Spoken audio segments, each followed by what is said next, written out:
네. 그래서 우리가 배우는 이제 과목은 이제 신학 중에서도 신론이라는 거예요. 그러니까 신론이라는 것은 그냥 그냥 어원상 그대로 들어가면은 신에 대한 학문, 그러니까 신에 대한 이야기가 되는 거죠. 사실은 교리를 가르치고 배우는 일이 쉽지는 않습니다. 저도 신대원 3년을 이렇게 다녔지만 지나고 나서 생각해 보면 그때 내가 뭘 배웠지? 그런 생각이 많이 들어요. 그리고 딱 배울 때도 이거는 이런 거구나 하는 또 명확한 느낌보다는 되게 은혜스럽고 뭔가 좋은 말이긴 한데 그게 내 삶이랑은 어떤 상관이 있지? 이런 생각이 좀 많이 들었습니다. 그래서 제가 조직신학을 배우면서 굉장히 많이 힘들어했던 그런 기억이 있어요. 그래서 제가 이번에 양육학교 과정에서 신론을 선택한 거는, 그리고 그 중에서도 교리를 선택한 것은 여러분을 위한 것보다는 제 자신을 위한 게 더 커요. 왜냐하면은 저도 좀 이제 배워가면서 이걸 이제 정리를 좀 하면서 공부를 하기 위해서 선택한 것이 큽니다. 왜냐하면 제일 좋은 배움은 가르쳐 보는 거예요. 가르치다 보면 내가 뭘 이해를 못하는지 잘 알 수 있고, 또 가르치다 보면은 나도 어쩔 수 없이 배우고 공부를 해야 하니까 이해를 해야 하기 때문에 사실 선택한 것이 큽니다. 그런데 이제 막상 이제 신론을 하려다 하다 보니까 이 범위가 너무 큰 거예요. 그쪽이 뒤에 저기 노출 목사님 책 같은데 책 이렇게 많이 꼽아져 있는데 개혁교회 교의학 저런 책 있잖아요. 그러니까 보통 조직신학 한 권이 우리 개혁주의에 대한 신학 한 권만 해도 저 정도 두께예요. 그러니까 그 중에서 뭐 삼위일체론, 뭐 기독론, 뭐 이렇게 따로 떼어놓는 한 권씩만 해도 막 기독론만 해도 막 저기 막 기독론 주 예수 그리스도 저런 책 보이시죠? 저런 게 이제 기독론 뭐 책인데 저런 그러니까 한 신론에서도 한 분야만 해도 엄청난 양을 차지하고 있기 때문에 사실은 정리하기가 쉽지는 않다. 근데 우리는 아주 간략하게 진짜 핵심만 딱 집어가지고 우리가 실제 삶에 어떤 이 교리가 도움이 될까, 우리가 어떻게 살아갈 수 있는지 이런 것들 좀 적용 위주로 이렇게 해서 좀 간단하게 이렇게 배워보도록 하겠습니다. 그래서 신학의 중심은 당연히 신론이 되겠죠. 그래서 하나님은 어떤 분이시고 어떤 활동을 하시는지, 그리고 성서가 증언하는 하나님은 어떤 분이신지, 그래서 다른 유인신론 하나님과는 어떻게 다르고 하나님은 어떤 성품을 가지고 있고, 그리고 하나님께서 만드신 이 세계, 우리 인간과는 또 어떤 관계가 있는지, 또 이런 것들을 다루는 것이 신론입니다. 그래서 타 종교와 기독교의 가장 큰 차이라고 할 수 있는 것은 그러니까 제가 예전에도 이런 이야기 자주 했는데, 저희 큰아버지가 그 학력고사 시험 볼 때 저희 할머니가 그 엄동설안에 그 하얀 이런 옷을 입고 그 이렇게 마당에다 이렇게 정화수를 떠서 그 기도했다는 이야기를 제가 여러 번 들었어요. 그러니까 이런 샤머니즘과 이런 기독교의 가장 큰 차이는, 타 종교는 내 열심이 중요해요. 내 정성이 중요하고, 내가 얼마나 기도했냐, 내가 얼마나 손을 쌓았냐, 내가 얼마나 깨달음을 얻었냐, 이런 것들이 중요하지만 기독교는 오히려 정반대예요. 내가 믿는 하나님이 어떤 분인가가 훨씬 더 중요합니다. 그러니까 타 종교는 이 내가 믿는 이 신이라는 존재가 뭘 좋아하고 무엇을 싫어하는지, 어떤 성품을 가졌는지, 그런 것들보다는 그냥 내 도덕성, 내 깨달음, 이런 것들이 훨씬 더, 내 열심이 더 중요하다고 할 수 있죠. 그런데 기독교는 그렇지 않죠. 내 열심, 내 깨달음 이런 것보다는 우리가 만들어낸 어떤 개념의 하나님이 아니라 저기 계시는 그 인격적인 하나님, 그래서 그 하나님이 어떤 분인가를 알고 그분을 사랑하고 따르는 것이 기독교 신앙의 핵심이라고 할 수 있습니다. 저희가 앞으로 그 양육학교 광고에 6주가 나갔는데, 첫째 주는 오늘은 삼위일체론에 대해서 간단하게 배우고, 둘째는 계시론. 계시론이 뭐냐면은 하나님께서 자신이 누구신지 드러내신 은혜의 사건을 계시론이라고 합니다. 세 번째는 하나님의 성품, 하나님은 어떤 속성, 어떤 성품을 가지신 분인가? 네 번째는 창조론. 그러니까 하나님께서 이 세상을 창조하신 하나님은 또 누구신가? 다섯 번째는 섭리론. 그러니까 하나님의 주권과 우리 인간의 자유의지가 어떻게 양립할 수 있는가? 이런 것들, 인간의 자유의지에 대해서, 하나님의 주권에 대해서, 이런 섭리에 대해서 배워보도록 하고, 여섯 번째는 없어요. 그래서 5주만 하고 이렇게 마치도록 하겠습니다. 그래서 이러한 역사적으로 신학의 이론이 어떻고, 역사적으로 어떤 이론이 있었고, 어떤 신학자가 이렇게 주장했고, 이런 것보다는 우리가 신앙생활을 하면서 하나님에 대해서 배우면서 우리의 삶과 신앙의 밑거름이 되고, 하나님을 더 사랑하고 하나님을 더 알아감으로써 우리의 신앙이 더 깊어지고, 또 하나님을 깊이 경험하기를, 그러니까 실제 삶에 영향이 있는 그런 교리 공부가 되었으면 좋겠습니다. 그래서 제가 삼위일체론을 이렇게 오늘 이렇게 1시간 만에 간단하게 정리할 수 있는 그런 고수는 아니에요.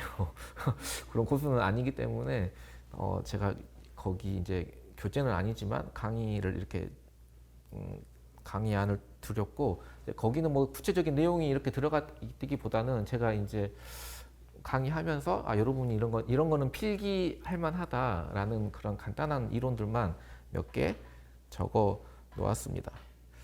그래서 셋이 하나라는 것이 도대체 실제 내 삶과 무슨 상관이 있는가, 이런 거를 좀 같이 고민하고 싶습니다. 자, 그렇다면 삼위일체론, 어떻게 셋이 하나일 수 있을까? 그래서 여러분이 삼위일체론에 대해서 혹시 알고 있는 거나 배운 것이 있거나 한번 이야기해 보시겠어요? 여기 모인 우리 수준이 다 비슷비슷해요. 내가 모른다고 해서 혹시 내가 잘못 알고 있는 거 아닌가 해서 부끄러운 건 절대 아니니까 그냥 편하게 한번 이야기해 보세요.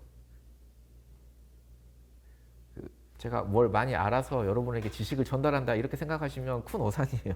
제가 그럴 만한 실력이 안 되고 같이 고민하면서 간다라고 이렇게 생각하시면 됩니다. 자, 삼위일체론. 삼위일체론이 뭘까? 내가 지금 알고 있는 거에 대해서 어떻게 셋이 하나가 될 수 있을까요? 멍하시죠? 갑자기 이렇게 물어보니까. 네. 네네. 네네. 말씀이신 하나님이 네. 육화돼서 오신 게 예수님이고, 그 예수님을 우리가 더 잘 알기 위해서 역사하시는 성령님이 우리의 마음을 움직여서 네네. 설명을 잘못했는데 성령이 이름은 다 다르지만 한 인격을 이루어서 설명이 어렵죠. 어렵죠. 어려운 게 너무 당연한 거요. 사실은 저는 그래요. 저는 교회에서 삼위일체론에 대해서 사실은 정확하게 배워본 적이 없어요. 근데 여러분도 그렇죠? 그러니까 삼위일체론은 우리의 이성을 뛰어넘어선 영역이므로 우리가 여기에 대해서 어떤 의심을 갖거나 어떤 식으로 이성적으로 설명을 하려다 보면은 이단으로 빠지게 된다. 이런 데서 오히려 삼위일체론에 대한 두려운 이야기들을 많이 들었어요. 그래서 우리의 결론은 우리의 이성으로 알 수 없다. 그러니까 믿음으로 받아들여라. 자, 그런 거예요.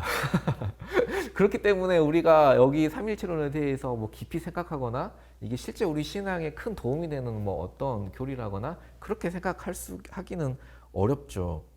제가 전에 있던 교회에서 같이 일했던 목사님 한 분이 이제 석사과정 THM에서 그래서 자기 논문 주제가 졸업 논문이 그거였대요. 삼위일체론이었대요. 그래서 너무 잘 됐다. 도대체 삼위일체가 뭐냐? 나한테 알기 쉽게 설명을 좀 해달라. 그랬더니 무슨 말인지 하나도 모르겠어요. 완전 뜬구름 잡는 소리만 하는 거예요. 그래서 도대체 제대로 알고 쓴 거냐 그랬더니 솔직히 자기도 잘 모르겠대요. 공부하면 할수록 더 잘 모르겠대요. 그래서 근데 한 가지는 확실히 알 수 있겠더라고요. 그러니까 2000년 기독교 역사에서 삼위일체론은 언제나 가장 뜨거운 핫 이슈였어요. 왜냐하면 그 회사에 나타난 상당한 이단들이 바로 이 삼위일체론에 대한 교리 때문에 이걸로 인해서 이단으로 정죄받고 이단으로 이렇게 분류된 경우가 삼위일체론에 대한 잘못된 이해와 가르침에서 상당히 많은 이단들이 나왔다는 거예요. 그러니까 교회에서 잘못 가르치고 이해했다가는 자기도 모르게 이단의 내용을 가르치는 건 아닌가 하고 두렵기도 하고, 그래서 삼위일체론은 셋이 하나이고 하나가 셋, 그 이상도 그 이하도 아닙니다. 이것을 이성적으로 이해하려고 하지 마십시오. 이 설명이 사실은 가르치는 입장에서 제일 깔끔한, 그러니까 위험을 덜 무릅쓰는 일이 되는 거겠죠. 그렇다고 해서 우리가 이렇게 신론을 배우는데 단순히 여기에 멈춰서는 안 되겠죠. 여기서로만 이해로만 그쳐서는 안 되겠죠. 우리는 예배 때마다 삼위 하나님을 찬양하고 삼위 하나님을 높여드리며, 축도도 어떻게 해요? 우리 삼위 하나님의 이름으로, 성부, 성자, 성령의 이름으로 또 축도도 하고, 그리고 수많은 이단들이 만약에 삼위일체론에서 나왔다고 한다면은 우리가 삼위일체론을 그만큼 그럼 제대로 이해하지 못한다면 우리가 이단에 대한 어떤 대비도 전혀 안 돼 있는 거잖아요. 그렇죠? 그래서 왜? 무엇이 다른지, 무엇이 달라서 이단이 되는지 이런 것도 우리가 알아야 하지 않겠습니까? 네, 그래서 한번 잠깐 그런 것들에 대해서 배워보도록 하겠습니다. 사실은 삼위일체라는 말이 성경에 나오나요? 나오지 않나요? 네, 삼일체라는 말은 성경은 사실은 없어요. 그냥 사람들이 만들어낸 말이죠. 그러니까 아마도 이제 뭐 테르툴리아스라는 그 라틴계 신학자가 라틴어로 삼일체라는 말을 이렇게 쓰기 시작하면서 그 뒤로 계속 논의가 된 것 같습니다. 자, 그렇다면 삼위일체라는 말이 그때부터 이제 사용되었으면 그 기본 논리는 어디에서부터 시작을 할까요? 당연히 성경의 그 근거가, 삼위일체에 대한 근거가 있어야겠죠.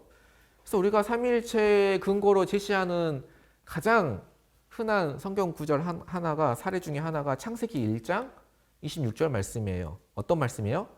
하나님이 이르시되 우리의 형상을 따라 우리의 모양대로 우리가 사람을 만들고, 그러니까 복수로 이렇게 우리라고 이야기를 하시죠. 근데 사실은 이걸로 삼위일체의 근거로 이야기하기에는 사실 좀 무리가 있죠. 왜냐하면 우리가 몇 명이에요 도대체?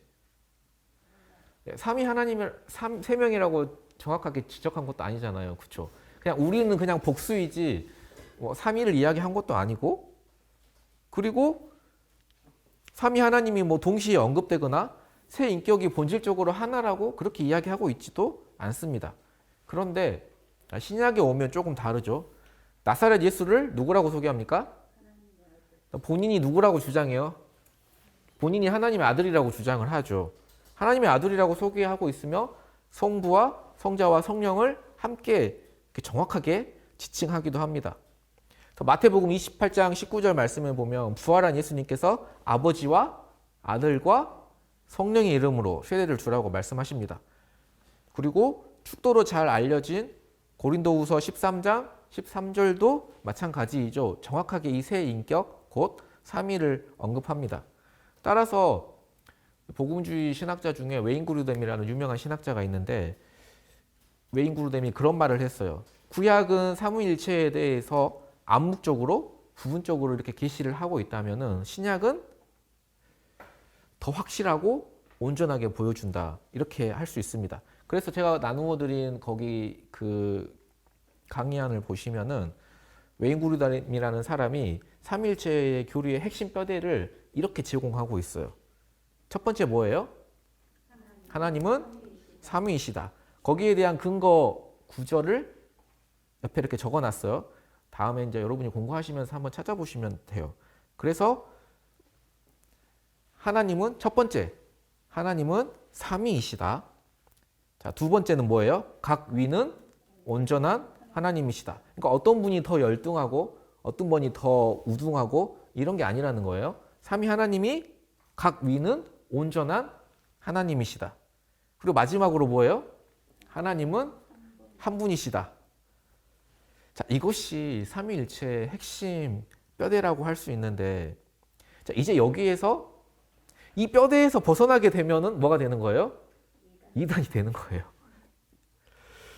그러니까 여기에서 삼위일체 이단들을 역사적으로 살펴보면 그런 거예요. 여기에서 이제 1번, 이 3위를 더 강조하거나, 그러면서 하나님은 한 분이시다라는 것을 무시해 버리거나, 반대로 하나님은 한 분이시다라는 것을 강조하면서 하나님은 삼위라는 것을 무시하거나, 아니면 각 위는 온전한 하나님이신데 각 위는 어떤 분은 열등하고 어떤 분은 성부 하나님은 더 위대하고 성자 예수님은 더 열등한 존재로 뭐 이렇게 받아들인다거나, 이렇게 되면은 여기서 벗어나면, 이 뼈대에서 벗어나면 이단이다 이렇게 생각하시면 됩니다. 그러니까 여기에서 셋을 강조한, 그러니까 세 분 하나님이신 사람, 세 위를 강조한 극단적인 입장이 삼신론이라는 이단이고, 하나를 더 강조한 입장이, 그러니까 한 분이시라는 것을 더 강조한 입장이 양태론이라는 이단이에요.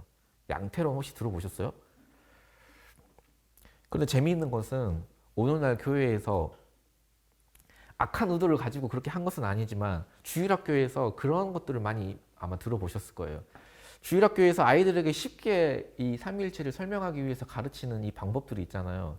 근데 나쁜 의도를 한 건 아닌데 그 자녀들에게 또 쉽게 가르치기 위해서 사용하는 이런 방법들, 이 주장이 이단들의 주장과 흡사할 때가 아주 많아요.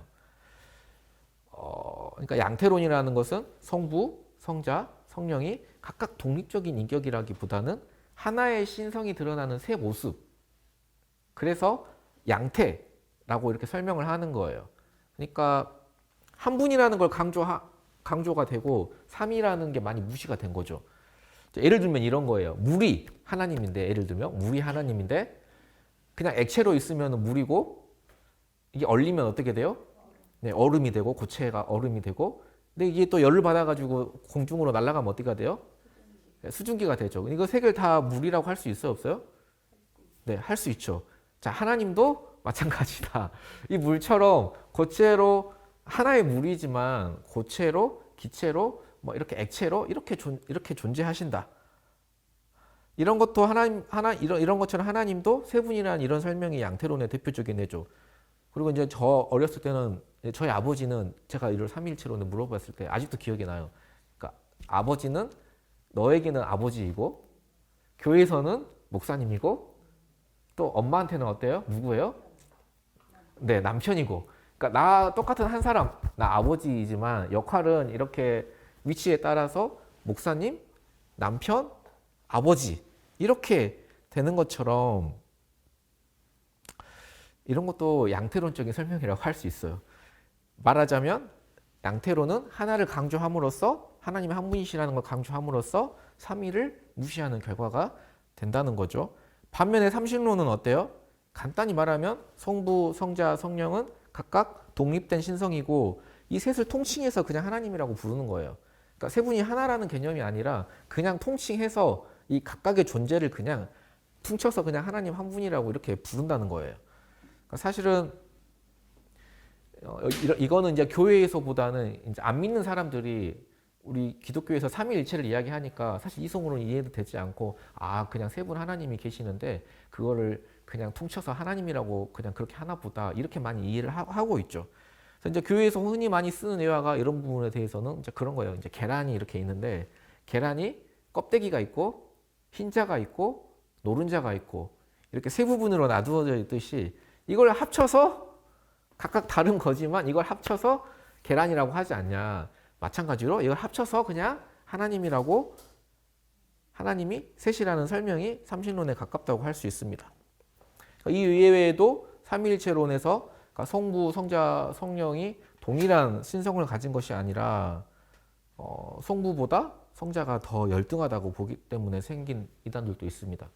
유명한 이단 중에 아리우스 같은 신학자들, 아리우스 논쟁 같은 거는 신학사적으로도 굉장히 유명해요. 그리고 그 사람은 이제 오직 성부 하나님만이 진짜 참 하나님이라고 주장했죠. 그러니까 성자가 다른 피조물보다 우월하긴 하지만 여전히 성부에 의해서 만들어진 존재로 보는 거죠. 그러니까 또 이런 것도 있어요. 인간인 나사렛 예수가 그냥 우리랑 똑같은 피조물인데, 인간인데 특정 시점에, 그러니까 예를 들면은 예수님께서 그 세례를 받으시잖아요. 세례를 받으실 때 성령이 비둘기처럼 이렇게 임하잖아요. 그리고 성령을 받고 너는 내 사랑하는 아들이라 라고 성부의 인정을 받으면서 원래는 그냥 우리랑 똑같은 피조물이었는데 그때 어떤 신적인 권위를 받게 되었다. 신적인 능력을 가지게 되었다라는 거예요. 만약에 이렇게 따져보면은 그러면은 우리도 그렇게 되면 언제든지 성령 받고 하나님의 이렇게 권위를 인정받게 되면은 제2의 제3의 예수가 나올 수 있는 거예요, 없는 거예요? 네. 그래서 이단이 나오는 거죠. 그래서 유일한 지성을 가진 존재로서 우리 인간은 삼위일체론을 이렇게밖에 이해하고 설명할 수 없는 건가? 사실 이 삼위일체라는 것은 이성으로 설명이 되지 않는 건데 우리가 굳이 이성으로 설명을 하려고 하다 보니까 이런 문제들에 부딪히는 것이 아닌가? 이런 이야기들이 나오는 거예요. 그렇다면 이 삼위일체론을 이성으로 과연 알 수 있을까? 만약 이성으로 알 수 없다면 이 강의가 존재할 필요가 없겠죠. 아까 그냥 끝났어야 돼요. 이거는 셋은 하나이고 하나는 셋이다. 이성으로 알 수 없는 거니까 믿음으로 받아들여라. 오늘 강의 끝. 더 그 이상도 그 이하도 아니다. 거기서 끝내야 돼요. 이제 근데 이해할 수 있다라는 거예요. 이제 어떤 면에서 그러냐면은 그러니까 이제 왜 이걸 이성으로 설명하기 어렵냐면 우리가 어떤 것을 이해하고 설명하기 위해서는 거기에 대한 선 이해나 선 지식이나 어떤 선 경험이 있어야 돼요. 그렇죠? 만약에 우리가 세종대왕에 대한 어떤 이해가 있으려면 세종대왕을 직접 보지는 못했지만 우리는 역사로 어떤 이야기로 책으로 뭐 영화로 드라마로 알고 있어 이해에 대해서. 그래서 세종대왕을 보지는 못했지만 어떤 그에 대한 이미지들을 형성할 수는 있죠. 우리 바나나, 뭐 사과 이런 것들도 우리 맛보아서 그걸 다 이미지를 그릴 수 있고 설명할 수 있고 바나나란 이런 거다라고 이야기할 수 있어요. 그런데 삼위일체의 경우는 어떻습니까? 이거에 대응하는 경험이 있을까요? 전혀 없어요. 그러니까 보고 듣고 만지고 냄새 맡는 것 중에 어느 것이 셋이 하나이고 하나가 셋임을 이렇게 보여줄 수는 없는 거죠. 그래서 그런 의미에서 삼위일체의 신비다 이렇게 이야기를 한 거예요.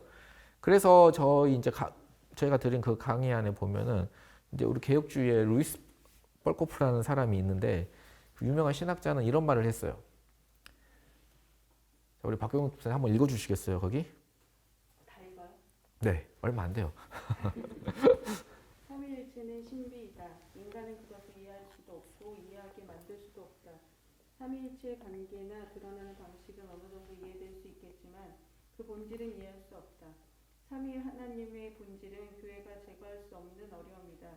삼위일체의 신비를 교회가 설명하려고 했지만 교회를 위협하는 오류를 피하는 방식으로 삼위일체 교리를 형성하고자 했을 뿐이다. 네, 그러니까 벌코프의 이야기처럼 어떤 삼위일체론에 대해서 구체적으로 설명을 하고 거기에 대해서 이야기하고 적극적으로 어떻게 설명을 하려고 하기보다는 어떻게 했다는 거예요? 그냥 이단으로 빠지지 않도록 방어하는 역할만 그건 아니야 그건 이단이야 이런 식으로 보호하는 쪽으로 그런 역할만 했다는 거죠. 자, 그렇다면 인간은 자신의 언어와 논리로 이렇게 설명할 수 없는 삼위일체 교리에 대해서 그냥 무조건 받아들이고 의심하면 안 되고 그냥 예비할 수밖에 없는가? 이단의 가르침이 어떤 등장하기 전까지는 우리는 삼위일체에 대해서 심각하게 생각할 필요가 없는 것인가? 그렇다면 우리가 서론에 이야기했던 타 종교와 차이점이 맹목적인 그런 신앙과 무슨 차이가 있는가 하는 생각이 듭니다. 그래서 토마스 아퀴나스라는 유명한 신학자가 있는데 뭐 신학대전이라는 엄청난 분량의 책을 썼어요. 근데 그 토마스 아퀴나스라는 대신학자도 이렇게 이야기했어요. 여기 이경희 권사님 한번 읽어주시겠어요? 인간의 이성으로는 신이 존재한다는 것까지는 보여줄 수 있지만 삼위일체는 특별한 지식의 근원인 계시와 전통으로만 설명될 수 있다고 말했습니다. 네. 한마디로 말해서 설명될 수 있다는 거예요? 없다는 거예요? 네, 없다는 거죠. 그런데 진짜 놀랍게도 토마스 아퀴나스보다 한 세기 전에 활동했던 성 비토르의 리샤르라는 사람이 놀랍게도 어떻게 하나님이 새 인격일 수 있는가를 합리적으로 보여줄 수 있다라고 주장을 했어요. 근데 그 삼위일체의 신비를 풀어내는 리샤르의 논중 구조가 의외로 굉장히 단순해요. 거기 써져 있죠. 1번. 여기 우리 박은희 성도님 한번 읽어주시겠어요? 하나님은 사랑이시고 완전하고 완전하시기에 그 사랑도 완전하다. 네, 2번도. 사랑을 언제나 사랑하는 사람과 사랑받는 사람을 필요로 한다. 그런데 사랑하거나 사랑받는 사람이 완전하지 못하면 그 사랑도 완전할 수 없다. 그렇게 완전한 사랑은 동일하게 완전한 인격 사이에서만 일어난다. 네, 3번 우리 박한나 집사님 한번 읽어주십시오. 사랑에서는 기쁨이 솟아난다. 하지만 사랑의 기쁨을 자기들만 향유한다면 그들은 이타적 존재라 할 수 없다. 오히려 완벽한 사랑은 이타적이기에 기쁨을 둘의 관계를 넘어서까지 누군가와 나누고자 한다. 그런 의미에서 흘러넘치는 기쁨을 받고 그 기쁨을 풍성히 만들어줄 세 번째 완벽한 존재가 있어야만 완전한 사랑이 성립될 수 있다. 즉 완전한 사랑은 논리적으로 완전한 존재, 셋을 전제할 수밖에 없다. 그러니까 이 리샤르의 개념은 굉장히 단순하지만 굉장히 심오하고 수많은 학자들에게 영향을 끼쳤어요. 자, 하나님은 완전한 존재예요. 완전한 사랑이시죠. 완전한 오늘 글씨를 완전한 사랑.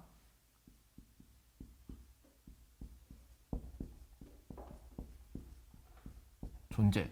그럼 하나님이 완전한 사랑이고 완전한 존재이시라면 문제는 이 사랑이라는 게 혼자 할 수 있어요, 없어요? 혼자 할 수 없어요. 그래서 누가 필요해요? 완전한 존재, 사랑을 주고받는 완전한 또 다른 이걸 이제 일이라고 합시다. 그러면 완전한 존재.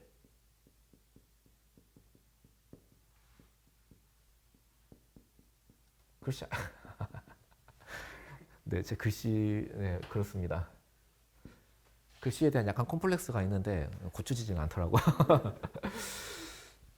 완전한 존재 두 번째가 있어야 돼요. 그래서 서로 사랑을 주고받는데 왜 안전한 존재여야 하면은 완전한 사랑이기 위해서는 일방적인 사랑만으로는 완전한 사랑이 성립될 수 없어요. 그러니까 받는 쪽도 주고받는 대상도 서로 완전한 사랑을 주고받아야 돼요. 그런데 사랑이 진짜로 사랑이기 위해서는 이 두 사람만 서로 사랑한다고 하는 것은 그건 이기적인 사랑이지 이타적인 사랑이 될 수 없다는 거죠. 그래서 여기 완전한 사랑을 나눔으로 인해서 이 흘러나오는 기쁨을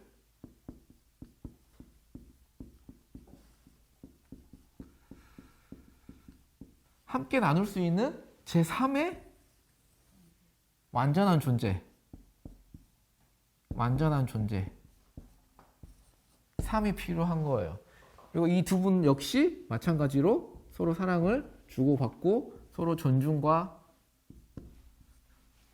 서로 자기를 희생하고 그분을 높여드리고 그분 서로 영광 받으시고 서로를 기쁘시게 하기 위해 노력하고 희생하고 그렇게 완벽한 하나됨, 유너티를 이루셨다는 게 이 리샤르의 논중 구조예요. 쉽죠? 그러니까 아주 단순한 이 교리로 인하여서 많은 이제 신학자들에게 이런 이제 그런 이렇게 설명할 수 있는 길이 열린 거죠. 그러니까 삼위일체를 그냥 산수적인 어떤 수사적인 셋이 하나이고 하나가 셋이고 이런 개념 이게 어떻게 셋이 하나가 되고 셋이 한 분이 될 수 있지 하나가 셋이 될 수 있지 이런 개념이 아니라 서로 관계적인 그러니까 하나님은 관계적인 것으로 사랑의 속성으로 이렇게 바라본 거예요. 그러다 보니까 이걸 꼭 이해하지 못할 그런 신비의 영역은 아니다. 우리가 충분히 이해할 수 있는 어떤 이론이라는 거죠. 그래서 따라서 우리 인간이라는 존재도 어때요? 인간이라는 존재도 마찬가지예요. 완전한 사랑, 존재.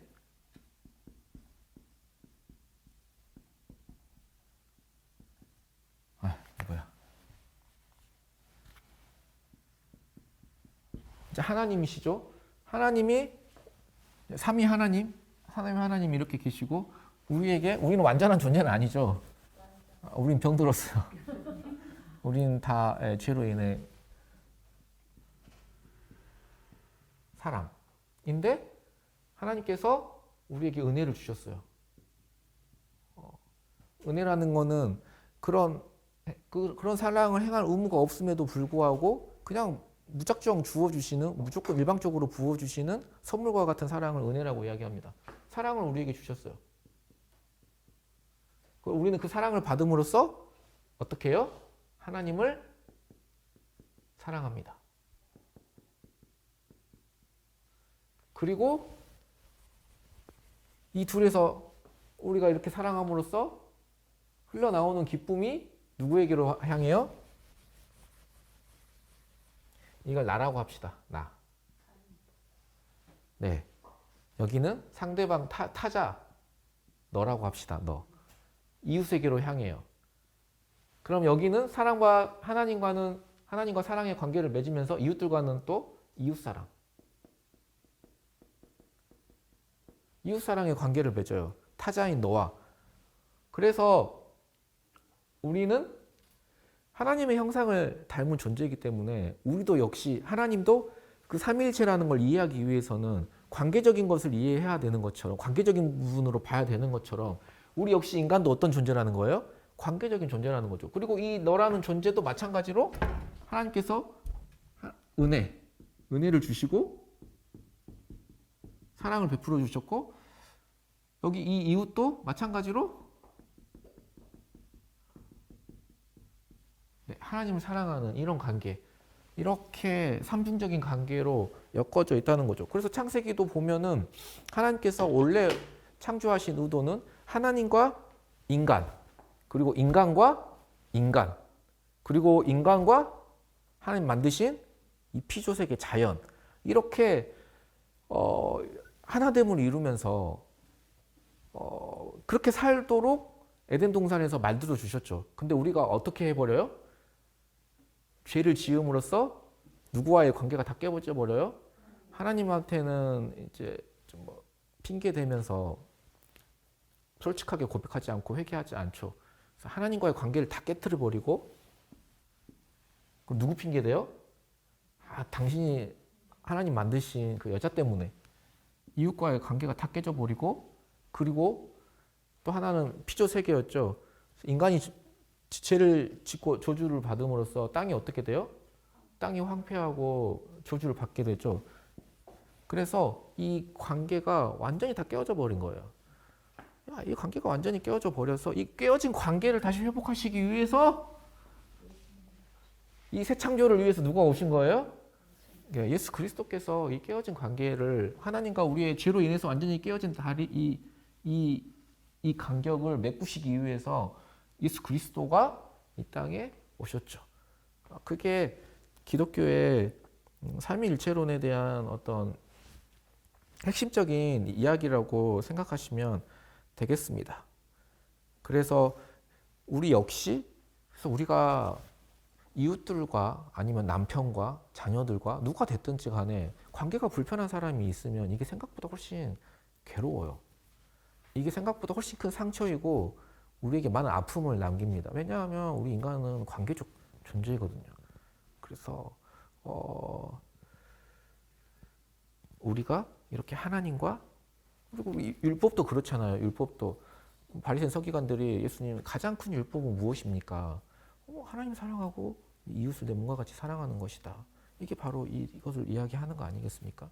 그래서 이런 하나님, 나, 이웃의 이런 삼중적인 관계를 맺으며 살아가는 것이 기쁨이고 사랑이라는 것을 발견하게 하는 것이 바로 이 삼위일체라고 할 수 있습니다. 그러니까 이 삼위일체론을 관념적으로, 어떤 사변적으로, 어떤 철학적으로 이렇게 교리로만 보면 이해할 수 없어요. 그런데 관계적으로 보면은 우리가 어느 정도 이해할 수 있는 부분이다 라는 거예요. 그래서 하나님은 사랑으로서 완벽한 유너티, 하나됨을 이루신 거예요. 그래서 현대의 삼위일체 신학자 폴피데스, 그러니까 삼위일체를 전공으로 하는 신학자가 있어요. 폴피데스라는 사람이 그 의미를 이렇게 요약했어요. 최원정 집사님 강의 없으세요? 그럼 권사님이 읽어주십시오. 거룩한 삼위일체의 인격에 대해 가장 적절하고 타당한 단어는 바로 세인적의 관계라는 것이다. 더 역동적으로 말하자면 그들은 생명과 사랑의 이론이다. 네. 하나님 우리를 왜 만드셨을까요? 이 생명과 사랑의 운동. 이 사랑이라는 게, 이 관계라는 게 그냥 머물러 있지 않는 거예요, 이게. 그러니까 삼위 하나님께서 그 누리신 그 완벽한 행복, 그 완벽한 사랑, 그 완벽한 하나됨의 기쁨을 누구랑 누리기 위해서? 우리랑 누리고 싶으셔서 그런 생명과 사랑의 운동으로 인해서 하나님께서 인간을 만드셨죠. 그래서 제가 뭐 이번에 그 영진 형제 결혼식 때 그런 말도 했는데, 하나님은 우리가 행복하기를 원하세요. 하나님 우리가 행복하기를 원하시는데, 만약에 그러니까 하나님은 온 우주에서 가장 행복한 존재예요. 왜냐하면 하나님은 사랑이시기 때문에. 하나님은 혼자 계시는 게 아니라 이 삼위 하나님의 사랑을 서로 연합하시면서 서로 주고받으시면서 완벽한 기쁨을 이렇게 누리시기 때문에 세상에서 온 우주에서 가장 행복한 존재라고 하실 수 있어요. 그래서 하나님은 우리에게 뭘 원하실까요?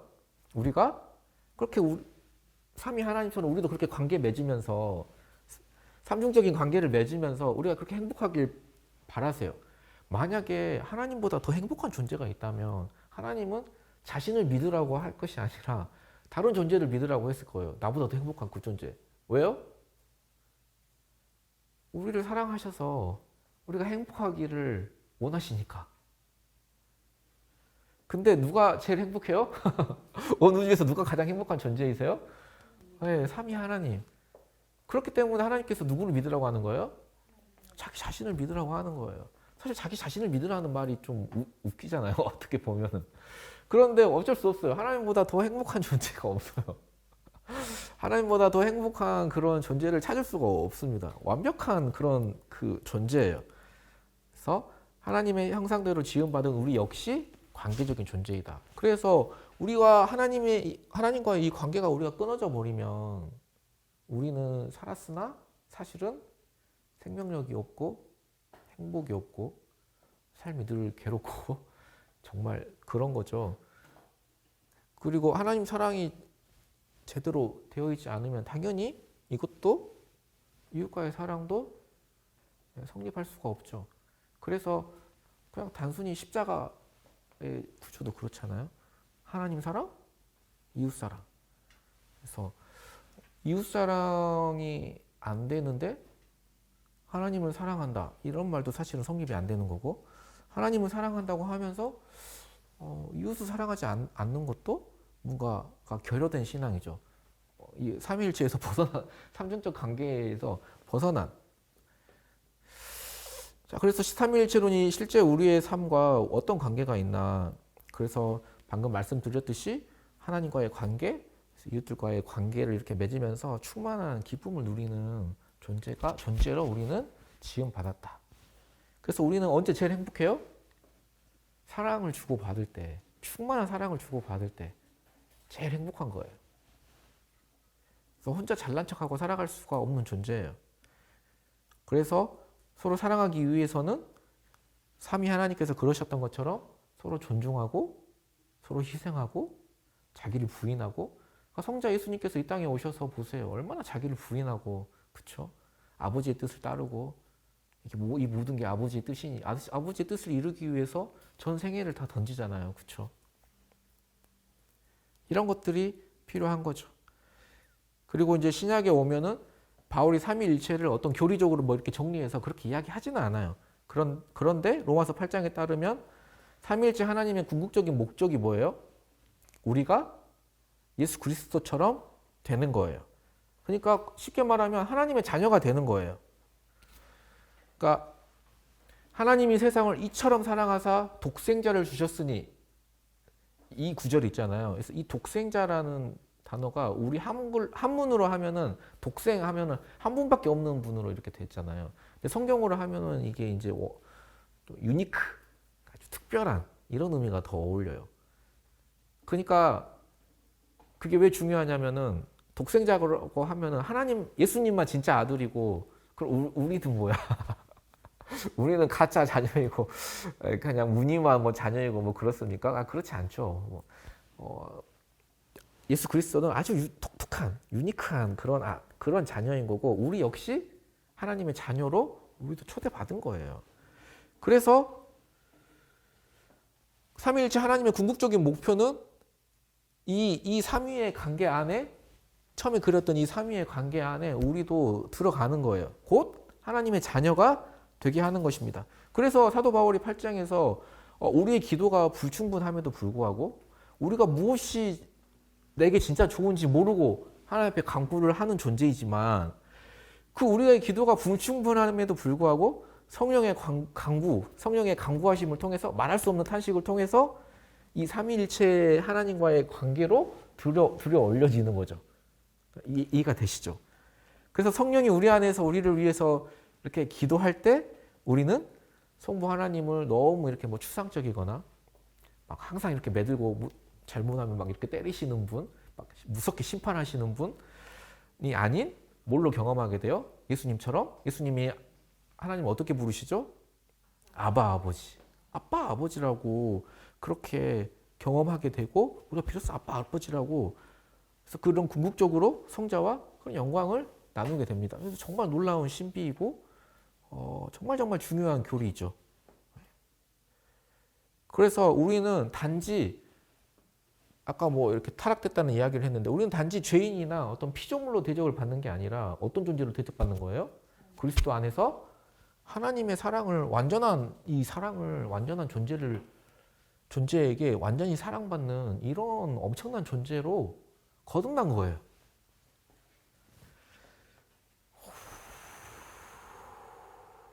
달리 말하면 인간은 자신이 하나님께 어떤 사랑을 받는 존재인지를, 하나님께서 이 완전한 존재가 하나님을 사랑하는 것 같이 우리를 사랑하신다는 것을 우리가 깨닫지 못하면은 우리는 자신이 스스로가 누구인지 모르고 살아가는 것과 똑같은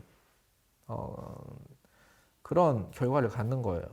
그래서 이런 맥락에서 보면은 이렇게 개신교 신학의 핵심이라고 볼 수 있는 칭의론과 삼위일체론, 이런 것들이 다 연결되어 있는 거죠, 사실은. 그렇죠? 칭의론, 사실은 하나님의 자녀로 여기 이 삼위 관계 안에 우리를 초대하는 것이기 때문에 일맥상통한다고 볼 수 있습니다. 그래서 만약 요즘에도 누가 만약 아까 우리가 막 서론에 막 이야기했던 것처럼 하나가 셋이고 뭐 셋이 하나라는 논리가 어려워서 삼위일체를 알 수 없다라고 이렇게 이야기를 한다면은 사실 이 교리를 근원적으로 뭔가 오해하고 있을 확률이 크다는 거예요. 그래서 거기 유진 피터슨의 이야기가 기록되어 있죠. 네, 주영철 집사님 한번 읽어주세요.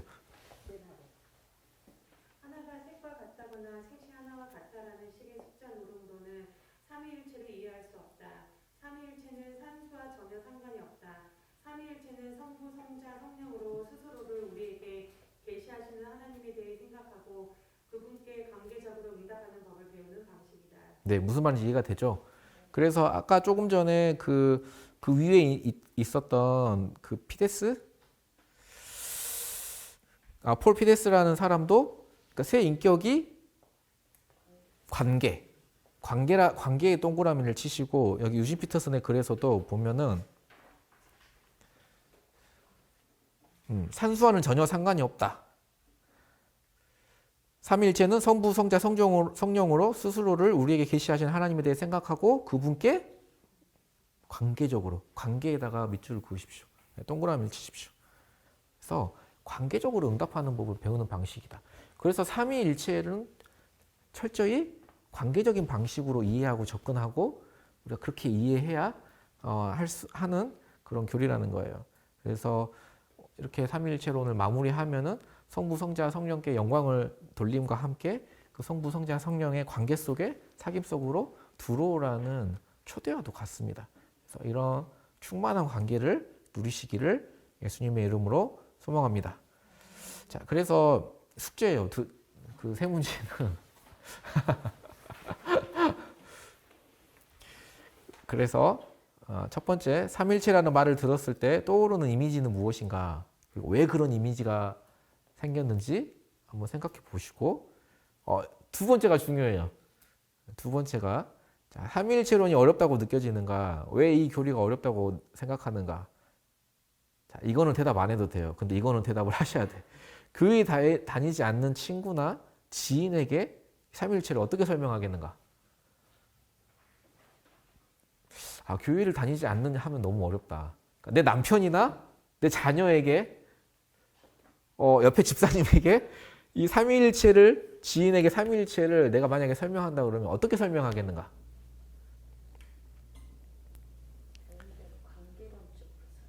예, 예. 네, 그렇게 잘 하시면 됩니다. 네.